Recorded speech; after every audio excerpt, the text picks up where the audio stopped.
സംസ്ഥാനത്ത് സ്ത്രീനീതിക്ക് വേണ്ടി പോരാടിയ നേതാവായിരുന്നു വി.എസ്. സ്ത്രീ പീഡകരെ തെരുവിലൂടെ കയ്യാമം വെച്ച് നടത്തുമെന്ന് പറഞ്ഞ നേതാവ്. സൂര്യനെല്ലിയിലെ പെൺകുട്ടിക്ക് വേണ്ടി വി.എസ്. നടത്തിയ ഇടപെടൽ ഓർത്തെടുക്കുകയാണ് അധ്യാപികയും എഴുത്തുകാരിയുമായ Suja Susan George.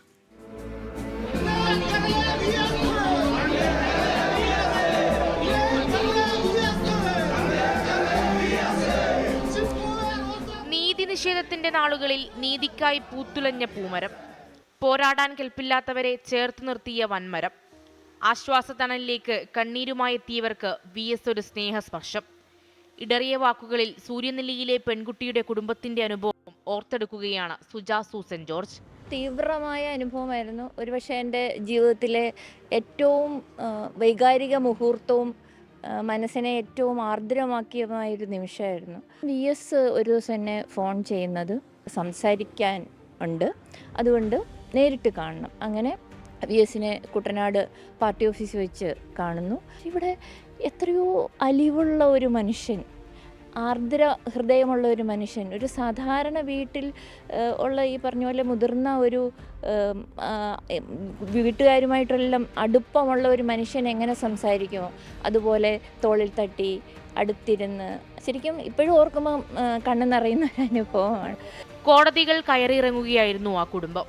2013 case supreme കോടതിയുടെ പരിഗണനയിലുള്ള സമയം. ആ വീട്ടിലേക്ക് പാർട്ടി സംവിധാനങ്ങൾ അറിയാതെ, പരിവാരങ്ങളില്ലാതെ വി.എസ്. എത്തി. കുടുംബത്തിന് താങ്ങായി എത്തിയ വി.എസ്. പെൺകുട്ടിയുടെ പിതാവിന് കുറച്ച് പണം നൽകി. പണം വാങ്ങാൻ മടിച്ച് പരിഭ്രമിച്ച പിതാവിനോട് വി.എസ്. ഇങ്ങനെ പറഞ്ഞു. അന്നേരമാണ് വി.എസിൻ്റെ ആ ഒരു വർത്തമാനം വരുന്നത്. മാണി മാർക്കോസിൻ്റെ അദ്ദേഹത്തിൻ്റെ തോളിൽ തട്ടിയിട്ട് പറഞ്ഞു, ഇത് അവളുടെ മുത്തശ്ശൻ തരുന്നതാണ്.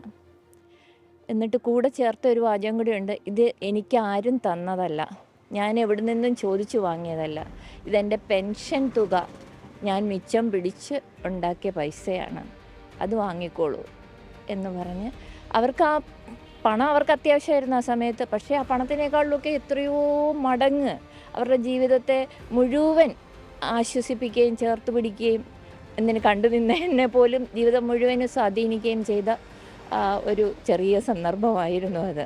പരിഹാസത്തിന്റെയും കുറ്റപ്പെടുത്തലുകളുടെയും കാരമുള്ളുകൾ തറച്ച് നിസ്സഹായിയായ പെൺകുട്ടിക്ക് വി.എസ്. നീതിയുടെ തണലൊരുക്കി. അവിടെ വി.എസ്. നെഞ്ചോട് ചേർക്കുന്ന മുത്തച്ഛനായി. പലരിലേക്കും പലയിടങ്ങളിലേക്കും വി.എസ്. പടർന്നു കയറി. ഇതുപോലെ എത്രയെത്ര അറിയാ കഥകൾ. 24 തിരുവനന്തപുരം.